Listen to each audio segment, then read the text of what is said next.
Price தி Lord, price தி Lord, price தி Lord. எல்லோரும் எப்படி இருக்கீங்க? நல்லா இருக்கீங்களா? ஆண்டவர் கிருபையில் ரொம்ப சூப்பராக அற்புதமாக இருக்கிறேன். ஹல்லேலூயா சொல்லுங்களேன். ஆமாம், எல்லோரும் எப்படி இருக்கீங்கன்னு கேட்டால் என்ன சொல்லணும்? என்ன சொல்லணும்? நல்லா இருக்கேன், அற்புதமாக இருக்கேன், சூப்பராக இருக்கேன். டெய்லி சத்தியத்தை கேட்குறீங்களா? டெய்லி செல்ஃபோனில் கேட்குற உங்களுக்குள்ளே ஒரு மாற்றம் ஏற்படுதா? வித்தியாசம் இருக்கா? உங்கள் மனசு புதுசாகிட்டே இருக்குது, தெரியுதா? டெய்லி கேட்க கேட்க கேட்க உங்களுக்குள்ளே நிறைய மாற்றங்கள் உருவாகுது. டெய்லி இந்த ஊழியத்தை நான் தொடர்ந்து செய்ய செய்ய எனக்குள்ளே மாற்றங்கள் உருவாகி கொண்டே இருக்குது.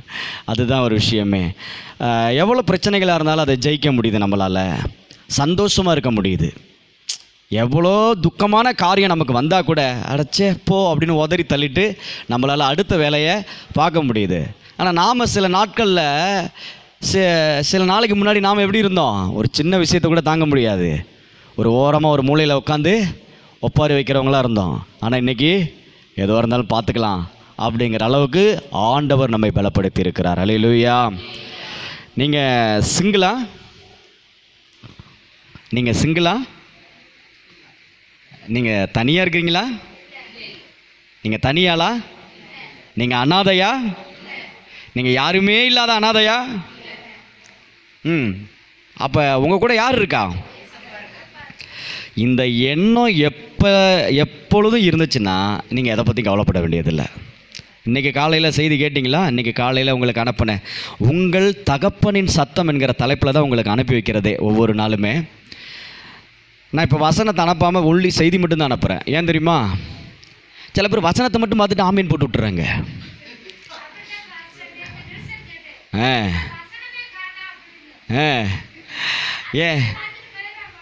என்னென்னா, ஒரு சிலர் வசனத்தை பார்த்துட்டு வசனத்துக்கு ஆமீன் போட்டுறாங்க, சத்தத்தை கேட்க மாட்டாங்க.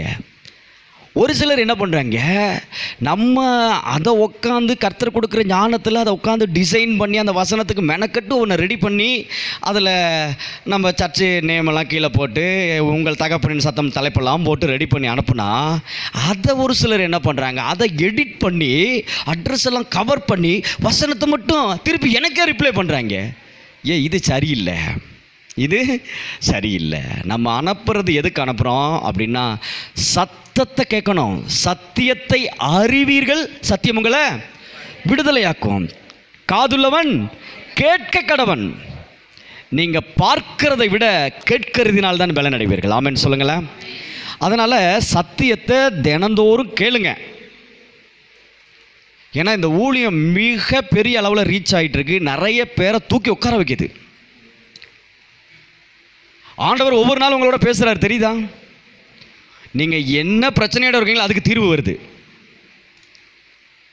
பிரைஸ் லார்ட் சொல்லுங்களேன். நான் உங்களுக்கு இந்த நேரத்தில் ஒரு விஷயத்தை சொல்ல விரும்புகிறேன். என்ன அப்படின்னா,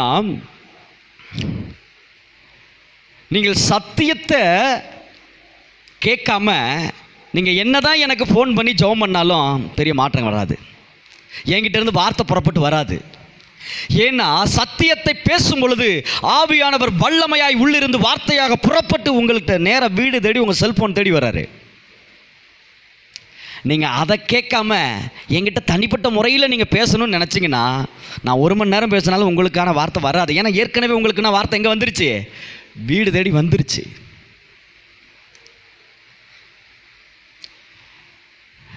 அப்பப்போ எடுத்துக்கொள்வதற்கு அது மாத்திரை அல்ல, ஒவ்வொரு நாளும் உட்கொள்வதற்கு அது ஆவிக்குரிய உணவு. தேவனுடைய வார்த்தை மாத்திரையும் அல்ல, மருந்தும் அல்ல. இதை நம்ம புரிஞ்சுக்கணும். தேவனுடைய வார்த்தை என்னது? மருந்தும் இல்லை, மாத்திரையும் இல்லை. என்னதான் அது? சாப்பாடு. அதனால தான் சொல்கிறாரு, மனுஷன் அப்பத்தினால் மாத்திரமல்ல தேவனுடைய வாயிலிருந்து புறப்படுகிற ஒவ்வொரு வார்த்தையினாலும் பிழைப்பான். ஒரு சிலர் சொல்கிற சாட்சிகளை கேட்கும் பொழுது ஆச்சரியமாக இருக்குது, ஆச்சரியமாக இருக்குது. அவ்வளோ சாட்சிகள் வருது. இந்த டெய்லியும் நமக்கு யார் நம்ம பிள்ளைகள், மற்றபடி நம்ம பிள்ளைகள் வெளியில் இருக்கிறவங்க யாரெல்லாம் விரும்புகிறாங்களோ அவங்களுக்கெல்லாம் என்ன பண்ணுறோம்? அனுப்புகிறோம். அது போக ஸ்டேட்டஸில் வைக்கிறோம். ஸ்டேட்டஸில் பார்த்துட்டு எத்தனை பேர் அந்த வார்த்தை அவங்களுக்காகவே உரியதுன்னு சொல்லி ரிப்ளை பண்ணுறாங்க, தெரியுங்களா? அதனால தான் நான் என்ன சொல்வேன்னா, முழுசாக கேளுங்க. என்ன கேளுங்க? ஏங்க உங்கள் நேரத்தை எவ்வளவோ வேஸ்ட் பண்ணுறீங்க தெரியுமா? ஒன்றுக்கு பிரயோஜனம் இல்லாத விஷயத்துக்கு அரை மணி நேரம், 1 மணி நேரம், 2 மணி நேரம் என்ன பண்ணுறீங்க? உட்காந்து வாக்காடுறீங்க, வழக்காடுறீங்க, பேசுகிறீங்க. நடக்குதா இல்லையா? தேவையில்லாத விஷயத்துக்கு எவ்வளோ நேரத்தை செலவு பண்ணுறீங்க? தேவனுடைய வார்த்தைக்கு ஒரு நாளைக்கு ஒரு 20 நிமிஷம். நான் பாருங்கள், டயத்தை குறைச்சிட்டேன். 17 நிமிஷம் 18 நிமிஷம் உள்ளே தான் பேசுகிறேன். ஃபஸ்ட்டு 25 நிமிஷம் வரைக்கும்லாம் பேசிகிட்டு இருந்தேன். ஏன்னா எப்படியாவது பிள்ளைங்க கேட்கணும், பெரிய பாரமாக நினைக்கக்கூடாது. தேவனுடைய சத்தத்தை கேட்குறதுக்கு பாரமாக நினைக்கவே கூடாது. பார்த்துக்கங்க, இல்லையா? சொல்லுங்களேன். நான் அதனால தான் இன்னும் என்ன சொல்லுவேன்னா, காலைல எழுந்த உடனே கேளுங்க. எழுந்த உடனே நல்ல செய்தி கேட்கணும். எழுந்த உடனே என்ன செய்தி கேட்கணும்? நீங்கள் எந்த அளவுக்கு நல்ல செய்தியை கேட்குறீங்களோ அந்த அளவுக்கு உங்களுடைய சப்கான்சியஸ் ஆள் மனசில் போய் பதியும். காலையில் ஏன் உங்களுக்கு 5லேருந்து 5:30க்குள்ளே போகிறேன் தெரியுமா? சூரியன் உதிப்பதற்குள் நீங்கள் ஒரு விஷயத்தை எதை கேட்குறீங்களோ அதை ஆள் மனதில் போய் பதியும். நிறைய பேர் ஃபோன் பண்ணி கேட்பாங்க, பாஸ்டர் எனக்கு மெசேஜே வரல பாஸ்டர். நான் 24 இது போட்டேன், 24 மணி நேரத்துக்குள்ளே கூட உன்னால் கேட்க முடியல. அடுத்த நாள் எப்படி கேட்குற? நீ என்னத்தை கேட்டு என்ன பண்ண போகிற அப்படின்னு சொல்லி 24 போட்டு விட்டுறது. ஏன், எதுக்காக அப்படின்னா, ஒவ்வொரு நாளும் உங்களை தேடி வருது, வீடு தேடி வருது. அதை என்ன பண்ணணும்? கேட்கணும். ஹல்லேலூயா சொல்லுங்கள், பிரைஸ் தி லார்ட் சொல்லுங்கள். ஏன்னா நான் பல முறை சொல்கிறத மறுபடியும் சொல்கிறேன், நாம் வெறும் சரீரத்தில் உருவாக்கப்பட்டவங்க இல்லை, ஆவி, ஆத்மா, சரீரம், இது 3 கலந்ததான் மனிதன். இப்போ நமக்குள்ள ஆவின்னு ஒன்று இருக்குது தெரியுமா? அந்த ஆவி மனுஷனுக்கு சாப்பாடு நீங்கள் என்னதான் பிரியாணி கொடுத்தாலும், என்னதான் சிக்கன் கொடுத்தாலும், என்னதான் மட்டன் கொடுத்தாலும் அவன் சாப்பிட மாட்டான். அவனுக்கு ஒரே ஃபுட்டு தேவனுடைய வார்த்தை. தேவனுடைய வார்த்தை மட்டும்தான் அவனுக்கு சாப்பாடு. அந்த உங்கள் ஒவ்வொருத்தருக்குள்ளேயும் இந்த ஆவி மனுஷன் இருக்கார். அந்த ஆவிக்கு நீங்கள் கொடுக்கக்கூடிய சாப்பாடு தேவனுடைய வார்த்தை. அதை கொடுத்தீங்கன்னா தான் அந்த ஆவி மனிதன் பலனடைவான். அந்த ஆள் மனதில் பதிவாகிறதுன்னு சொல்கிறல்ல, அந்த ஆவி மனிதனுக்குள்ள ஒரு மாற்றம் உண்டாகும். இன்னும் சில பேருக்குள்ள குணாதிசயங்கள் மாறாமல் இருக்கிறதுக்கு என்ன காரணம் தெரியுமா? கண்ட்ரோல் பண்ணுறேன் பிரதர், ஆனால் முடியல பிரதர், கோவப்பட்டுறேன், வார்த்தையை விட்டுறேன். இதெல்லாம் காரணம் என்ன தெரியுமா? ஏன்னா இன்னும் உள்ளே இருக்கிற ஆவி மனுஷனை ரட்சிக்கப்படலை. அதுதான் பிரச்சனை. ஆவி மனிதன் ரட்சிப்புக்குள் வந்தால் தான் இந்த மாம்சத்துக்குரிய மனிதனுக்குள்ள மாற்றம் ஏற்படும். நல்லா புரிஞ்சுக்கங்க. ஆவி மனிதனுக்குள்ள மாற்றம் ஏற்படும் பொழுது மாம்ச மனிதனுக்குள் மாற்றம் ஏற்படும். மாம்ச மனிதனுக்குள் மாற்றம் ஏற்படுவது ஆத்துமா பூரணமடையும். தேவனுக்கு பிரியமாக இருக்கும். அப்போ தான் உங்கள் வாழ்க்கையில் நினச்சி பார்க்க முடியாத சந்தோஷத்தை நீங்கள் அனுபவிக்க முடியும். நான் அதனால தான் உங்களுக்கு வலியுறுத்தி சொல்கிற காரியம் என்ன தெரியுமா? சத்தியத்தை கேட்குறத மட்டும் நிப்பாட்டாதீங்க. நான் தான் சொல்கிறேன்ல, மாத்திரை மருந்து மாதிரி எடுக்காதீங்க. தேவைன்னா வயிற்று வலிக்கு மாத்திரை போடுவான், கால் வலிக்கு மாத்திரை போடுவான், தலைவலிக்கு மாத்திரை போடுவோம் இல்லையா? தேவைக்காக நீங்கள் எடுப்பதற்கு தேவனுடைய வார்த்தை மாத்திரை அல்ல.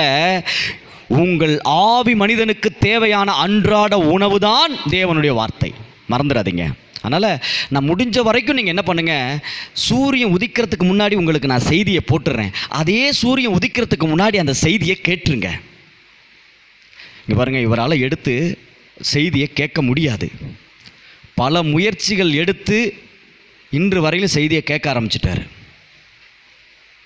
செய்தி லேட்டாச்சுன்னா லேட்டாக போட்டிருக்கீங்க பிரதர்னு கூட சொல்லுவார். 10 நிமிஷம் லேட்டானா கூட 5:30 மணிக்குள்ளே முடிஞ்ச வரைக்கும் நான் என்ன பண்ணிடுறேன், செய்தியை போட்டுடுறேன். ஒரு சில நாட்கள் 5:40, சில நேரத்தில் நைட்டு 12 மணிக்கு போட்டுடுறேன், 2 மணிக்கு போடுறேன், 3 மணி. ஏன்னா ஆண்டவர் எழுப்புறாரு, டேய் வேலை இருக்கு எந்திராங்கிறாரு. என்னால் தூங்க முடியறதில்ல, சத்தியத்தை கொண்டு போய் சேர்க்கணும். இதனால் எனக்கு டயர்டு வருதா? இல்லை. இதனால் சோர்வு வருதா? இல்லை. ஜாலியாக இருக்கேன். நான் காலையில் எந்திரிக்கிறதுனால, நான் ஆண்டவரோட ஜெபம் பண்ணிவிட்டு, நான் தேவ பிரசன்னத்தோட உங்களுக்கு செய்திகள் அனுப்புறதுனால எனக்குள்ள ஏகப்பட்ட மாற்றம் நடந்துக்கிட்டு இருக்கு. நான் பலன் அடைஞ்சிட்டே இருக்கிறேன். அப்படியே காண்டாமிருகம் போல பலன் கொள்ளுது என் என்னுடைய அப்படியே ஆவி, ஆத்மா, சரீரம். எனக்குள்ள வைராக்கியம் எழும்புது. ஆண்டவர் என்னோட அப்படியே இடைபடுறதை உணர முடியுது. நேற்று முந்தா நேற்றோ தெரியல, அப்படிதான் 4 பேர் இருக்கிறாங்க. ஒரு பக்கம் வேற பல விதமான சத்தம் கேட்குது. நான் உட்காந்து சோத்திரம் பண்ணிகிட்டே இருக்கேன். அப்படியே நிரப்புறார் ஆவியானவர். யார் இருக்கிறாங்க போகிறாங்க எதை பற்றி நமக்கு கவலை இல்லை. நான் பாட்டு அப்படியே திதிச்சிட்டே இருக்கிறேன். நல்லா அந்த ஃபீல் நான் எதுக்கு சொல்கிறேன் தெரியுங்களா? நான் எப்படி உங்களுக்கு காலையில் கேட்குறதுக்கு நான் உங்களுக்கு கொடுக்குறேனோ அதே போல் நானும் ஒவ்வொரு நாளும் காலையில் சாயங்காலம் 2 நேரம் சத்தியத்தை கேட்டுட்ருக்கிறேன். அதனால தான் உங்களுக்கு நான் சொல்கிறேன்.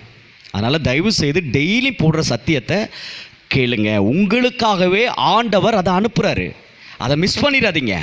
எப்படியாவது கேளுங்க, எப்படியாவது கேட்டுருங்க. காலையில் வேலையை அதை செய்யுங்கன்னு சொல்கிறேன்.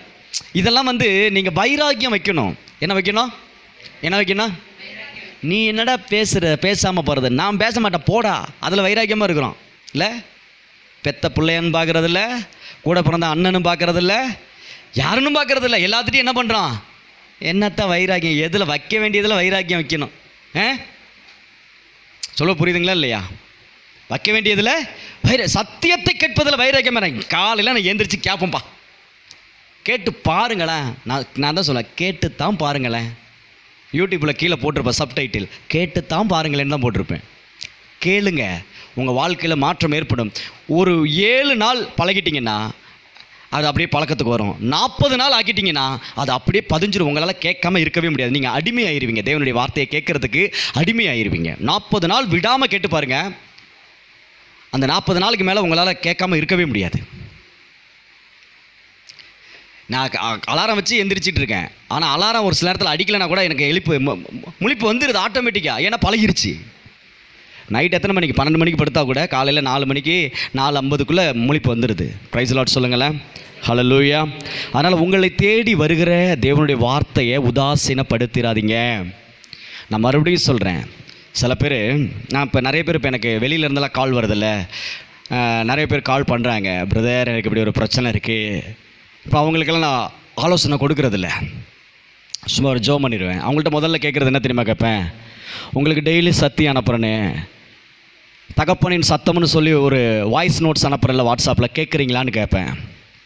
கேட்கலன்னு சொன்னாங்கன்னு வச்சுக்கோங்களேன், போய் முதல்ல கேட்டுட்டு வாங்க. அப்புறமா அதுலேயும் உங்களுக்கு பதில் இருக்குது, நீங்கள் முதல்ல போய் கேளுங்கன்னு தான் சொல்லி அனுப்புகிறேன். ஏன் அப்படின்னா, ஏன்னா அது காலையில் அந்த தேவ பிரசன்னத்தோட தேவ ஆவியினால் நிரப்பப்பட்டு புறப்படுகிற வார்த்தை. அதில் இல்லாத பதில் நான் பேசுகிறதுனால அதுக்கப்புறம் நார்மலாக பேசும்போதெல்லாம் வராது. நான் சொல்கிற புரியுதுங்களா? ஏன்னா சத்தியத்தை அறிவீர்கள், சத்தியம் உங்களை விடுதலையாக்கும். தேவ பிரசன்னத்தோடு வருகிற சத்தியத்தை கேட்கும் பொழுது உங்களுக்கு விடுதலை நிச்சயமாக உண்டாகும். ஹல்லேலூயா சொல்லுங்களேன். இப்போ நீங்கள் கேட்டுக்கொண்டு இருக்கிற சத்தியத்தினால் நீங்கள் விடுதலை அடைவீங்க. ஏன்னா நீங்கள் தெய்வ சமூகத்தில் உட்காந்து கேட்டுட்டு இருக்கிறீங்க. பிரைஸ் லார்ட் சொல்லுங்களேன். விலைக்கிரயம் செலுத்தாமல் எதையுமே ஏங்க, நீங்கள் கட்டியிருக்கிற புடவை, போட்டிருக்க ஃபேன் ஷர்ட்டு, கையில் போட்டிருக்க வளையல், கையில் வச்சுருக்கிற பேனா, நோட்டு, இதெல்லாம் சும்மா வாங்கினீங்களா? நீங்கள் கையில் வச்சுருக்க பைபிள் சும்மா கொடுத்தாங்களா? யாராவது என்ன பண்ணீங்க? என்ன கொடுத்து வாங்கினீங்க? காசு கொடுத்து வாங்கினீங்களே, விலைக்கிரயம் கொடுத்து வாங்கினீங்களே. நீங்கள் இருக்கிற வீடு சும்மா உங்களுக்கு பட்டா போட்டு கொடுத்தாங்களா? கரையை பத்திரம்னு ஒன்று அடிச்சிங்களா? காசு கொடுத்தீங்களா? கட்டுக்கட்டாக கொண்டு கட்டினீங்களா? சொல்ல புரியலையா? விலை கிரயம் கொடுத்தா தான் ஒன்றை சுதந்திரத்துக்க முடியும். அதே போல் தேவனுடைய வார்த்தையை கேட்பதற்கு நீங்கள் விலை கிரயம் கொடுக்கணும். அதான் காணிக்கை கொடுக்குறோம்ல, ஹலோ, நான் சொல்கிறது அந்த விலை கிரயம் இல்லை, அது தேவனுக்குன்னு கொடுக்கறது சட்டம். சரிங்களா? இன்னொரு விலை கிரயம் என்ன தெரியுமா? உங்கள் நேரத்தை கொடுக்கணும். உங்கள் நேரத்தை கொடுக்குறீங்களா? ஹலோ, கேட்குதா? நான் பேசுகிறது கேட்குதா? டவர் கிடைக்குதா?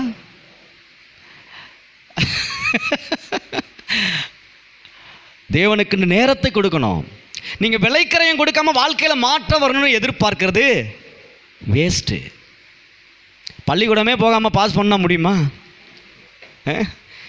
அப்போ அங்கே நேரம் கொடுக்குறோமா இல்லையா? விலைக்கரையும் அங்கே என்னென்ன விலைக்கரையும் கொடுக்குறோம்? நேரத்தை கொடுக்குறோம், பணத்தை கொடுக்குறோம், என்னென்னதே கொடுக்குறோம். அதனால தான் அங்கே என்ன பண்ண முடியுது? பள்ளிக்கூடத்தில் படித்து ஜெயிக்க முடியுது. நல்லா சொல்கிறத புரிஞ்சுக்கோங்க. அப்போ நம்ம ஒவ்வொரு காரியத்துக்கு விலைக்கரையும் கொடுப்பது போல் தேவனுடைய சத்தியத்தை கேட்பதற்கு ஒரு விலைக்கரையும் கொடுக்கணும். சரிங்களா? உங்கள் நேரத்தை கொடுங்க, உங்கள் நேரத்தை கொடுங்க, தயவு செய்து நேரத்தை கொடுங்க. சத்தியத்தை கேட்குறதுல ஆர்வமாக இருக்கணும். பிரைஸ் லார்ட் சொல்லுங்கள். ஹல்லேலூயா சொல்லுங்கள். சரி, தொடர்ந்து நம்ம ஒரு தலைப்பில் நம்ம தியானம் பண்ணிகிட்ருக்கோம். என்ன தெரியுமா? ராஜ்யத்தின் கலாச்சாரம். இன்றைக்கி ராஜ்யத்தின் கலாச்சாரத்தில் 4வது பாகம் நம்ம தியானிக்க போகிறோம். எத்தனாவது பாகம்? எத்தனாவது? 4வது. சரி, முதல் பாகம் என்ன நம்ம தியானித்தோம்? சொல்லுங்கள் பார்க்கலாம். யார் சொல்கிறீங்கன்னு பார்ப்போம். ஆவியில் எளிமையுள்ளவர்கள். சரி, ஆவியில் எளிமையாக இருக்கிறதுக்கு சுருக்கமாக ஒரே வரியில் சொல்லணும்னா எப்படி சொல்லணும்? யாரு கூடயும் போட்டி போடாமல் வாழணும். யாரு கூடயும்? அண்ணன், தங்கச்சி, அம்மா, அப்பா, சொந்தம், பந்தம், நாத்தனார், மாமா, மச்சான், சித்தப்பா, பெரியப்பா, யாரு கூட என்ன பண்ணக்கூடாது? யாரு கூட என்ன பண்ணக்கூடாது? போட்டி போடக்கூடாது. நான் சொல்கிறது புரியலையா?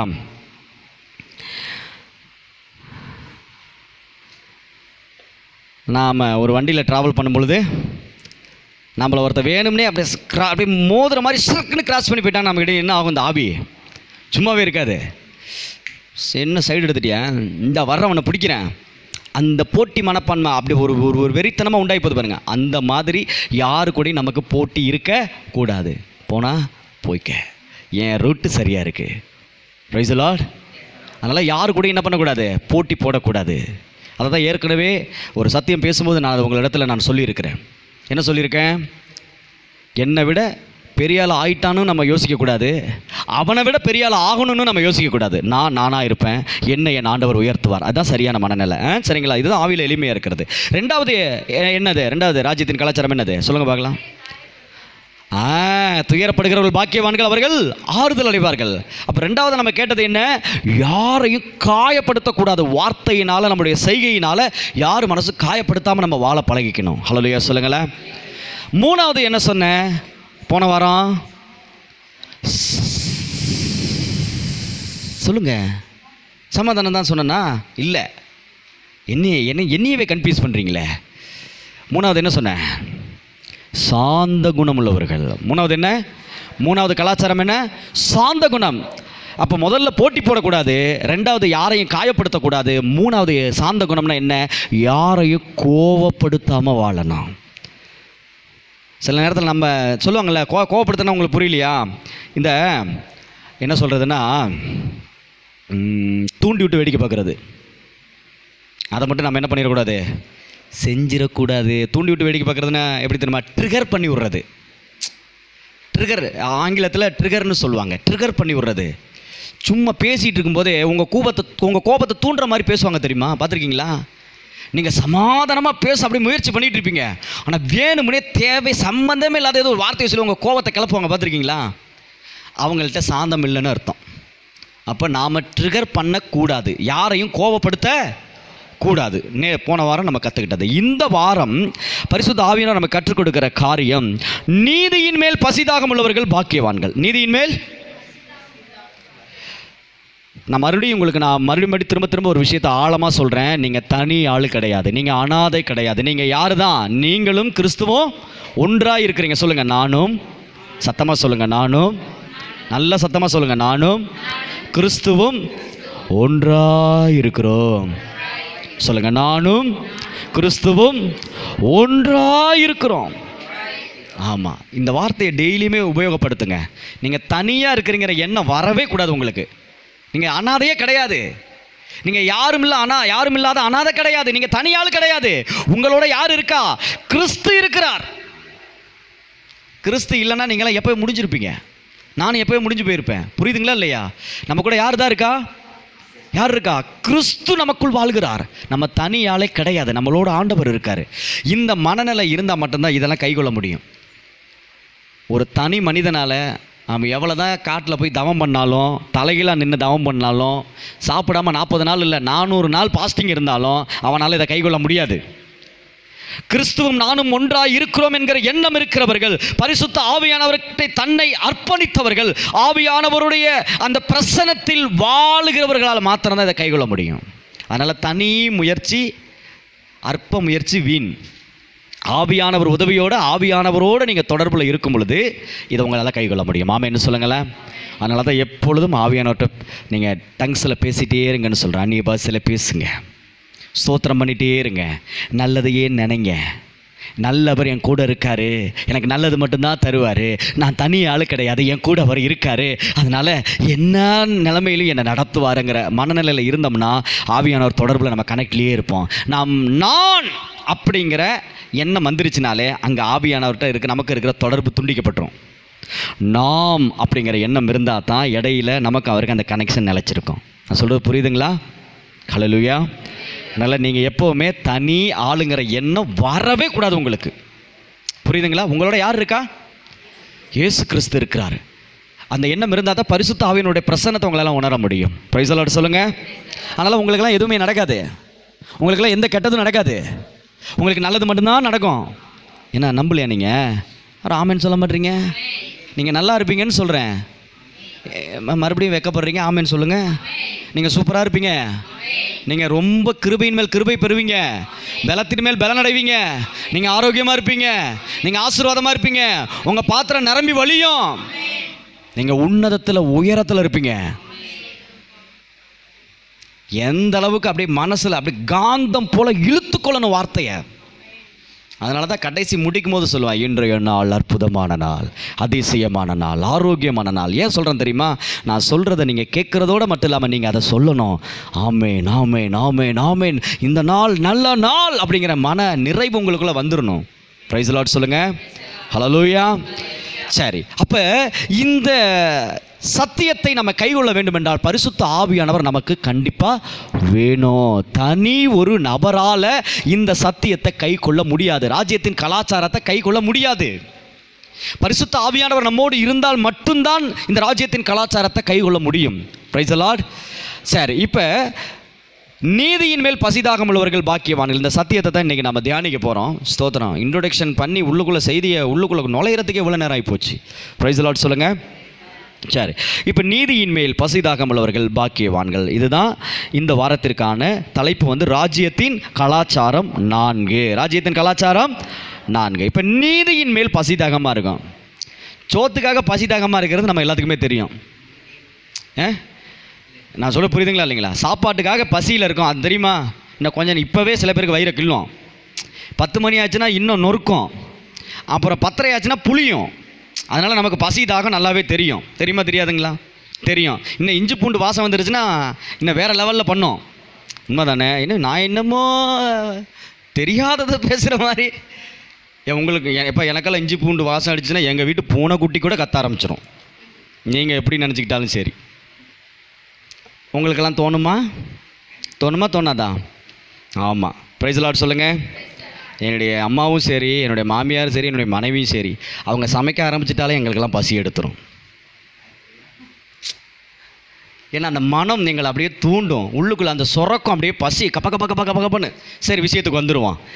அப்போ பசி தாகத்தில் இருக்கிறது நமக்கு தெரியும். நீதியின் மேல் தாகமாக இருக்கிறது எப்படி? இப்போ அதை தான் நம்ம பார்க்க போகிறோம். நீதி என்றால் என்ன? நீதி என்பது 2 வகை உண்டு. நீதி எத்தனை வகை சொல்லுங்கள்? எத்தனை வகை? இன்னும் 3 வகைன்னு கூட சொல்லலாம். ஒன்று தேவையே இல்லாதது, அதனால் நம்ம அந்த சப்ஜெக்டுக்குள்ளே போக வேணாம். 3 வகை இருக்குது. ஒன்று சுயநீதி, இன்னொன்று அநீதி, இன்னொன்று தேவநீதி. இந்த அநீதி வேணாம், அது நமக்கு சம்மந்தம் இல்லாது. ஆனால் 2 விதத்தை நம்ம பார்க்க போகிறோம். ஒன்று சுயநீதி, இன்னொன்று நீதி, தேவநீதி. சுயநீதி, தேவநீதி. இப்போ முதல்ல நாம் சுயநீதி என்றால் என்ன அதை நாம் பார்க்கணும். இப்போ பிலிப்பியர் 2ஆம் அதிகாரம் சொல்லுது, நான் கிறிஸ்துவை ஆதாயப்படுத்தி கொள்ளும்படி நியாயப்பிரமாணத்தினால் வருகிற சுயநீதியை உடையவனாய் இராமல் கிறிஸ்துவை பற்றும் விசுவாசத்தினால் வருகிறதும் விசுவாசம் மூலமாய் தேவனால் உண்டாயிருக்கிறதுமான நீதியை உடையவனாய் இருந்து கிறிஸ்துவுக்குள் இருக்கிறவன் என்று காணப்பட்டிருக்கும். பிரைஸ் தி லார்ட் சொல்லுங்கள். இப்போ சுயநீதி முதன்னு சுயநீதி எப்படி உண்டாகுதான்? நியாயப்பிரமாணத்தினால் உண்டாகும் சுயநீதி. அது நம்மக்கிட்ட இருக்கக்கூடாது. நியாயப்பிரமாணம் என்ன சொல்லி கொடுத்துச்சு? இதை செய்யலைன்னா இது இப்படி ஆகி போயிடும். பல்லுக்கு பல், கண்ணுக்கு கண். புரியுதுங்களா? அப்போ பழி வாங்குவது நம்மக்கிட்ட இருக்கக்கூடாது. பழி வாங்குறதுக்கு பேர் என்னதான்? சுயநீதி. பழி வாங்குறதுக்கு பேர் என்ன? யாருக்காவது அந்த எண்ணம் இருக்கா? யாரையாவது பழி வாங்கன்னு நினைக்கிறீங்களா? யாருக்கிட்டாவது இருந்துச்சுன்னா தயவுசெய்து ப்ளீஸ் அந்த மனநிலையை இன்னையோடு அழிச்சிருங்க. உங்களுக்கு ஏதாவது துரோகம் பண்ணிட்டாங்களா? செய்வனை வச்சுட்டாங்களா? உங்கள் குடும்பம் அழிஞ்சு போகணுன்னு மண்ணை வாரி தூத்துனாங்களா? என்ன வேணாலும் உங்களுக்கு எதிராக பண்ணியிருக்கட்டும். உங்களை அவமானப்படுத்தினாங்களா? கோர்ட்டில் கொண்டு போய் நிறுத்தினாங்களா? பதிலுக்கு நீங்கள் எதுவும் செஞ்சிடாதீங்க. பழிக்கு பழி வாங்காதீங்க. ஒருத்தர் பேசுனா பதிலுக்கு பேசாதீங்க. ஒருத்தர் சீனா நம்மளும் சீனு சொல்லணுங்கிற அவசியம் இல்லை. பழிக்கு பழி வாங்குவதுக்கு பேர் என்னதான்? சுயநீதி. சுயநீதி நம்மக்கிட்ட என்ன பண்ணக்கூடாது? என்ன பண்ணக்கூடாது? இருக்கக்கூடாது. சுயநீதி ஒரு நாள் இருக்கக்கூடாது. அடுத்து பார்த்தீங்க அப்படின்னா எது சுயநீதினா, ஆகையால் என் யாக்கோபு 1 19 20 வாசிக்கிற கவனமாக கவனிங்க. ஆகையால் பிரியமான சகோதரரே, யாவரும் கேட்கிறதற்கு தீவிரமாயும், பேசுகிறதற்கு பொறுமையாயும், கோபிக்கிறதற்கு தாமதமாயும் இருக்க கடவர்கள். மனுஷனுடைய கோபம் தேவனுடைய நீதியை நடப்பிக்க மாட்டாதே. இப்போ சுயநீதி என்ன அப்படிங்கிறத முதல்ல நம்ம என்ன பார்த்தோம்? பழிக்கு பழி வாங்கினா அதுக்கு பேர் என்னதான்? சுயநீதி. பழிக்கு பழி வாங்குறதுக்கு பேர் என்னது? உங்களுக்கு புரியுதானே என்ன சொல்ல வரேன்னு? பழிக்கு பழி நீங்கள் வாங்கியிருக்கிறீங்களா இல்லையா? வாங்கினதே இல்லையா? இது வரைக்கும் வாங்கினது இல்லையா? உங்கள் வீட்டுக்காரர் அடிச்சிருக்காரா? முன்னாடி இது வரைக்கும் அடித்ததே இல்லையா? அடிச்சிருக்காரா இல்லையா? அடிச்சிருக்காரு. ஆமாம், அடிச்சிருக்காரு. நான் சொல்லுவேன், நான்லாம் அடிச்சிருக்கேன். பதிலுக்கு அடிச்சிருக்கீங்களா? அதே போல் சத்தமாக சொல்லுங்கள் பார்க்கலாம். கொட்டு வச்சு பதிலுக்கு அடிச்சிருக்கீங்களா? அதான் பழிக்கு பழி. புரியுதுங்களா? பதிலுக்கு அடிக்க முடியலன்னு என்ன பண்ணுவீங்க? கோபத்தை எதில் காட்டுவீங்க? குண்டா சட்டியில் காட்டுவீங்க, சோத்தில் காட்டுவீங்க, டீயில் காட்டுவீங்க, தண்ணி வைக்கிறதுல காட்டுவீங்க.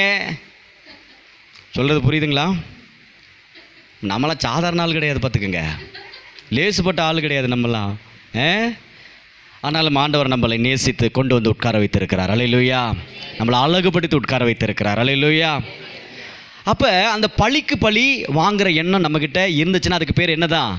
சுயநீதி. சொல்லுவாங்க தெரியுங்களா? அப்படியே நல்ல பாம்பு மாதிரி விஷத்தை வச்சுக்கிட்டு சரியான நேரத்தில் நறுக்குன்னு போடுறாங்க. அந்த பழக்கம் இருக்குது சில பேருக்கு, பார்த்துருக்கீங்களா? கரெக்டாக அந்த டைமிங்கில் சொல்லி காட்டுவாங்க. பழிக்கு பழி பார்த்துருக்கீங்களா? இப்போ எங்கேயோ ஒரு மாதிரியாக ஒன்று பண்ணுதில்ல? ஐயோ, நம்மக்கிட்ட அது இருந்துச்சு அப்படின்னு ஒரு ஃபீல் ஆகுதா? இனி இருக்கக்கூடாது. ஹல்லேலூயா சொல்லுங்களேன்.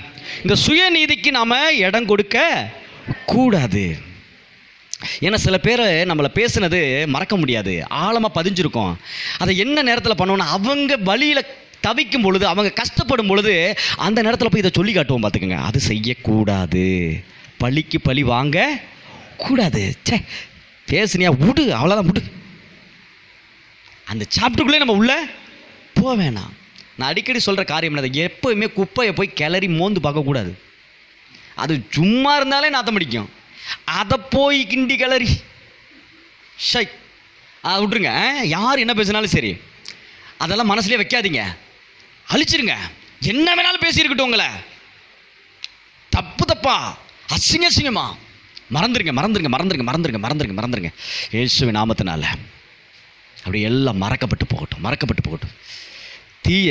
தீமையான கேட்டதை, அவமானங்களை மறக்கட்டும். சொல்லுங்கள், அவமானத்தை நான் மறக்கிறேன். சொல்லுங்கள், வாய் திறந்து சொல்லுங்கள். அதுதான் அந்த ஆள் மனதில், அந்த சப்கான்சியஸில் அப்படியே பதியும். சொல்லுங்கள், நான் அவமானங்களை மறக்கிறேன். சொல்லுங்கள், அவமானங்களை மறக்கிறேன், காயத்தை மறக்கிறேன், என்னை காயப்படுத்தினவர்களை மறக்கிறேன். சொல்லுங்கள், வீண் பழி சொல்களை மறக்கிறேன். சொல்லுங்கள், வீண் பழி சொல்ல மறக்கிறேன். சொல்லுங்கள், வீண் அப்படியே கண்ணை மூடி சொல்லுங்கள், வீண் பழி சொல்ல மறக்கிறேன். சொல்லுங்கள், அப்படியே ஆள் மனதை நம்ப வைங்க. வீண் பழி சொல்ல மறக்கிறேன். சொல்லுங்கள், அப்படியே சொல்லுங்கள், வீண் பழி சொல்ல மறக்கிறேன். S, thank you Jesus. ஏன்னா அது உள்ளே இருந்துச்சுன்னா உங்களை பேச வச்சிரும். ஏன்னா இருதயத்தின் நிறைவு வாய் பேசும். உங்கள் ஆள் மனசில் என்ன இருக்கோ அதைத்தான் நீங்கள் பேசுவீங்க, தெரியுமா? அதனால தான் சொல்கிறேன், யார் மேலேயாவது வெறுப்பு இருக்குன்னா, யார் மேலேயாவது கசப்பு இருக்குன்னா, யாரோ உங்களை ரொம்ப மோசமாக பேசியிருக்காங்க, அதை தாங்க முடியாமல் உள்ளுக்குள்ளே எங்கேயோ ஒரு ஓரமாக இருக்குன்னா சொல்லுங்கள், அதை நான் மறக்கிறேன் ஆண்டவரே, மறக்கிறேன். என் அவமானத்தை மறக்கிறேன். சொல்லுங்கள், கண்ணமூடி சொல்லுங்கள், என் அவமானத்தை மறக்கிறேன். சொல்லுங்கள், அது ஆள் மனதை நம்ப வைங்க. என் அவமானத்தை மறக்கிறேன். சொல்லுங்கள், என் அவமானத்தை மறக்கிறேன். என்னை அவமானப்படுத்தின அந்த வார்த்தையை நான் மறக்கிறேன். லஹதலதி கரபௌதியா ஷேந்தலதி கரபௌதரபா. அப்படி மறக்கிறீங்க, உங்களுக்கு எல்லாம் மறக்குது, எல்லாம் மறந்து போகுது. உங்களுக்கு எதிரான தீமையான வார்த்தைகள் எல்லாம் மறந்து போகட்டும். எஸ், டிக்ளேர் பண்ணுறேன், மறந்து போகட்டும். ஆள் மனதில் எல்லாம் அதை அழியட்டும், அழிஞ்சு போகட்டும். அப்படியே அழிந்து அப்படியே எரேஸ் பண்ணி அழிச்சிருட்டோம். ரேகதலதி கரபோஷே மெஹல்லரதி கரபோ. Thank you Lord, thank you Jesus. அப்போ யாரையுமே என்ன பண்ணக்கூடாது, கவனிங்க, யாரையுமே பழிக்கு பழி வாங்கக்கூடாது. யாராவது பேசிட்டாங்கன்னா இனிமேல் எங்கே கொண்டு வரக்கூடாது, மண்டக்குள்ளே கொண்டு வந்துடாதீங்க. அது பெற்ற பிள்ளையாக இருக்கட்டும், பெற்ற தாயாக இருக்கட்டும், பெற்ற தகப்பனாக இருக்கட்டும், சித்தப்பாவாக இருக்கட்டும், சித்தியாக இருக்கட்டும், பெரியப்பாவாக இருக்கட்டும், பெரியம்மாவாக இருக்கட்டும், மாமாவாக இருக்கட்டும், அத்தையாக இருக்கட்டும், நண்பனாக இருக்கட்டும், ஓ எதிரியாக கூட இருக்கட்டும், பேசுனது எல்லாத்தையும் மறக்கணும், மறக்கணும், மறக்கணும், மறக்கணும், மறக்கணும். உங்கள் ஆள் மனதில் போய் அந்த வார்த்தை உட்காரும் பொழுது தான் சுருன்னு அப்படி ஏறும். கோவம், வெறுப்பு உண்டாகும், அழுக உண்டாகும். உங்கள் உணர்ச்சிகளை தூண்டுகிறதுக்கு காரணம் என்னென்னா, உங்கள் ஆள் மனதில் போய் அந்த அந்த வார்த்தை நச்சுன்னு குத்துது. அப்படியே அதை காயமாகி மறக்க முடியாமல் உட்காந்துருது. இனி இருக்கக்கூடாது. உங்கள் ஆள் மனதில் தீய வார்த்தைகள் யார் உங்களை பேசியிருந்தாலும், அவமான வார்த்தைகள் பேசுகிற மறந்துருங்க. கிறிஸ்துவுக்குள்ளே இருக்கிற நீங்கள் சொல்லி கொடுக்குறத கேட்கணும். சொல்கிறத கேட்காம மறுபடியும் நான் அப்படி தான் இருப்பேன்னா, நீங்கள் எத்தனை முறை என்கிட்ட ஜெபம் பண்ணாலும் மாறாது உங்கள் லைஃபு. நான் நல்லா புரிஞ்சுக்கங்க. ஆவியானவர் சத்தியத்தை சத்தியமாக பேசுகிறாரு. சத்தியத்துக்கு கீழ்ப்படிந்தால் மட்டுமே நீங்களாக இருந்தாலும் நானாக இருந்தாலும் நம்ம வாழ்க்கை மாறும். புரியுதுங்களா? சத்தியத்துக்கு கீழ்ப்படியாமல் இங்கே எதுவுமே மாற போகிறது கிடையாது. பிரைஸ் தி லார்ட் சொல்லுங்களேன். ஏன்னா உட்காந்து நல்லா சத்தியத்தை கேட்டுட்டு சர்ச்சை விட்டு வெளியில் போனோன்னு என்ன பண்ணக்கூடாது, மறுபடியும் பழைய மனுஷனாக மாறிடக்கூடாது. சர்ச்சை விட்டு வெளியில் போகும்போது அடித்தா கூட வாங்குறதுக்கு தயாராக இருக்கணும். அவன்தான் கிறிஸ்துவுக்குள் வாழ்கிறவன். புரியுதுங்களா நான் சொல்கிறது? இங்கே சர்ச்சில் சத்தியத்தை கேட்டுட்டு வெளியில் போகும்போது காரி துப்புனா தொடச்சிட்டு மூஞ்சை கழுவிட்டு ஒரு டம்ளர் தண்ணி கொடுக்கணும் வாங்கி மூஞ்சை கழுவிட்டு போயிட்டே இருக்கணும். அவர்கள் தான் கிறிஸ்தவர்கள், அவர்கள் தான் சத்தியத்திற்கு கீழ்ப்படுகிறவர்கள். அதை விட்டுட்டு இங்கே உட்காந்து என்ன தான் வாரமாக நீங்கள் ஆராதிச்சு ஆவியில் நிரம்பிட்டு அல்லேலூயா சோத்திரம் சொல்லிட்டு அழுது கண்ணீர் வடித்து புலம்பி நீங்கள் சர்ச்சை விட்டு வெளியில் போகும்போது உங்களுடைய பழைய மனுஷன் உங்களிடத்தில் வேலை செய்கிறானா, நீங்கள் பாறையில் போட்ட விதை மாதிரி. நீங்கள் எப்படி இருக்கணும்? நல்ல நிலமாக இருக்கணும். நல்ல நிலத்தில் போட்ட விதையை போல் இருக்கணும். நல்லது மட்டும்தான். எப்படி திருப்பி பார்த்தாலும் நல்லவங்களாக தான் தெரியணும். ஆமென் சொல்லுங்களேன். எந்த நிலையில் இருந்து பார்த்தாலும் நல்லவங்களாக தான் தெரியணும். அல்லேலூயா சொல்லுங்களேன். காயப்படுத்தும் பொழுதும் நான் நல்லவனாக தான் இருக்கணும். என்னை கோபப்படுத்தும் பொழுதும் நான் நல்லவனாக தான் இருக்கணும். என்கிட்ட போட்டியாக ஒருத்தன் நிற்கும் போது நான் நல்லவனாக தான் இருக்கணும். ஆமென் சொல்லுங்களேன். சொல்கிறது புரியல உங்களுக்கு? புரியுதுங்களா? தவறு கிடைக்குதா? Praise the Lord. கர்த்தர் நல்லவர். நான் ப்ராக்டிஸ் பண்ணிகிட்ருக்கேன். சூப்பராக இருக்குது, முடியுது. தேவ ஆவியானவர் உதவியோடு நம்மளால் செய்ய முடியுது. அதனால் என்னால் உறுதியாக என்னால் பிரசங்கம் பண்ண முடியுது, உங்களுக்கு சொல்லிக் கொடுக்க முடியுது. என் பிள்ளைகள் இப்படியே இருந்து விடக்கூடாது. கேரக்டர் தான் பேசணும். ஒரு மனுஷனுக்கு என்ன தான் பேசணும்? கேரக்டர், சுபாவம் ரொம்ப முக்கியங்க. சுபாவம் மட்டும் சரியாக இருந்தால் ராஜ்யத்தின் சகல ஆசீர்வாதம் நம்ம காலின் கீழே. தெரியுமா? பூமியும் அதுவும் நிறைவும் யாரோடது?